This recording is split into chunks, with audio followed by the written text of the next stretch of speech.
શું તમને ખબર છે આવનારા વર્ષોમાં એઆઈ નોકરી ખાશે નહીં પણ નોકરી બદલશે? હા, ચાલો સાચી હકીકત જાણીએ. પહેલું, રૂટીન જોબ પર અસર. એઆઈ એ કામો ઝડપથી રિપ્લેસ કરશે કે જે રિપીટ થતા હોય, ડેટા આધારિત હોય, જેમ કે data entry, basic accounting, customer support, billings. એટલે આ જોબ ઘટશે. બીજું, ન્યૂ જોબ્સ ઊભી થશે.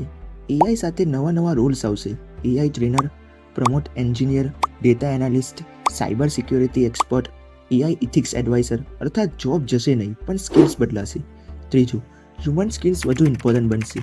એઆઈ પાસે પોતાનું દિમાગ નથી, ઇમોશન નથી, ક્રિએટિવિટી લિમિટેડ છે, ડિસિઝન રિસ્પોન્સિબિલિટી નથી. એટલે ફ્યુચરમાં communication, creativity, leadership, critical thinking જેવી સ્કિલ્સ સૌથી વધુ વેલ્યુએબલ બનશે. ચોથું, સેલરી ગેપ વધશે. એઆઈ જાણનાર લોકો હાઈ સેલરી અને એઆઈ ઇગ્નોર કરનાર જોબ રિસ્ક. ફ્યુચરમાં સ્કિલ બેઝ ઇન્કમ વધારે જોવા મળશે. એઆઈ માણસને રિપ્લેસ નહીં કરે. એઆઈ વાપરતા માણસ એઆઈ ન વાપરતા માણસને રિપ્લેસ કરશે.